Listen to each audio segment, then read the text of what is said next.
Hi, everyone. I'm Tim Moynahan, and I'm welcoming you to Minutes with Moynahan.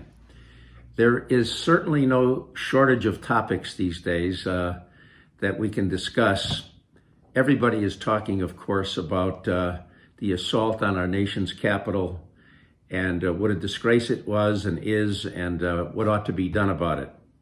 That's something that I'll talk about, but in a larger context, because the underlying issue that girds this particular incident is the one that I have been talking about, and perhaps you have been talking about since at least late spring and early summer.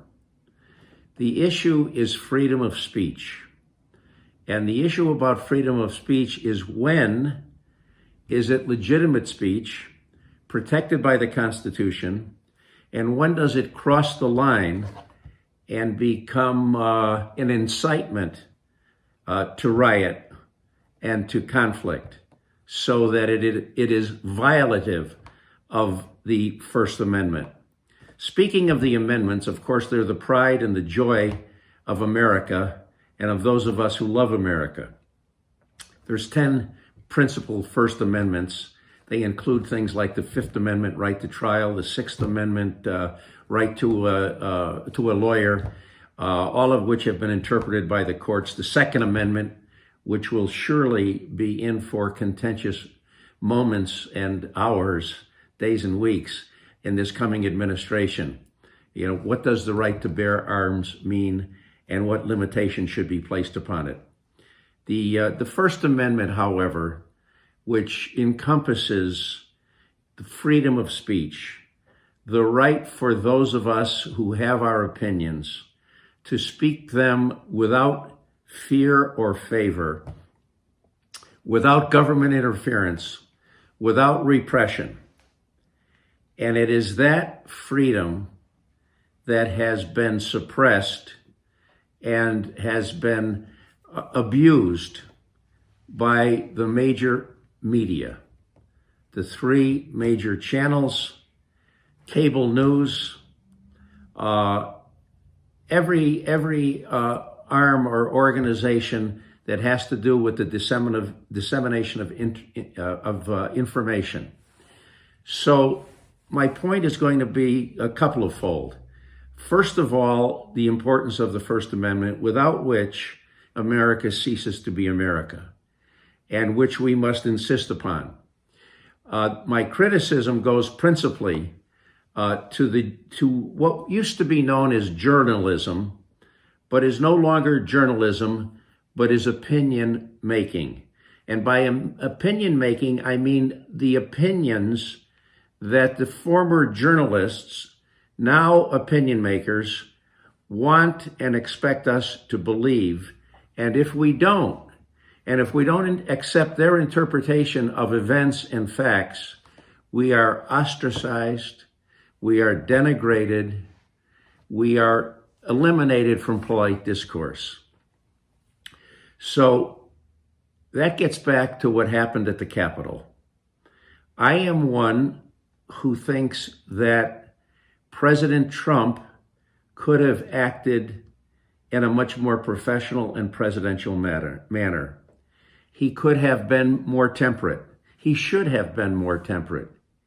He should have been less encouraging and more definitive than he was. However, and we can't play it here, if you listen to the words that he spoke, including, a little late, but nevertheless, including the admonition and the request to the crowd to go on home, to be in peace, to not disrupt. It's a very, very clear understanding, if you listen to those words, that they were not incitement, and what the major media and which the worst elements of the Democratic Party have done is to distort it beyond its usual or a regular meaning. Now, having said that, President Trump has for 4 years done some remarkably good things. Peace in the Middle East, the economy, the recognition of the need to provide financing for education for our black citizens. So many good things. On the other hand, he has been what I would say, I'll put it this way, if he didn't exist in his belligerent and the obnoxious side of his nature, if he didn't exist, the major media would have had to create him, because they took his excesses, they hammered him with them to his responsibility. Many times he asked for it, he stepped on his message, and he undermined his purpose. But overall, what I would like to emphasize is best illustrated by a book that was published in November of 2020. The book is called Slanted, and the subtitle is What Journalism, What the Media Has Done to Undermine Independent Thought and Taught Us to Hate Reporting. It's written by Cheryl Atkinson, very intelligent, formerly esteemed reporter for the major media, the news networks. But she said her book is an autopsy presiding over the death of independent journalism, and it is a particular apology. By that I mean an argument against what we are being subjected to today. It's a book worth reading because it comes from someone who has been behind the lights, who has been responsible for reporting the news, and who has all during that time and now to this day lived by the highest standards of journalism. So we have to, going into 2021, I'm going to suggest that it become our increased passion. We already have a passion for the First Amendment, understanding how we need the First Amendment if we're going to survive as America and thrive as Americans. We have to rekindle, repledge ourselves to the First Amendment. Everything else will depend upon it. What was exercised during the last summer in Minneapolis, in Portland and Seattle, in other cities across the country was not an expression of free speech, but it was riotous behavior.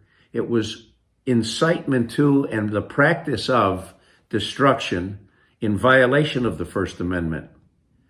Who I would blame among the principals is Kamala Harris herself, who stood one night on the television in front of burning buildings and said, "This has been a long time coming. I hope there's more of it. I hope it continues." That is not freedom of speech. That is an abuse of it. Later, she joined a group to raise funds to put up the bond for some of the principals who were burning down cities and looting.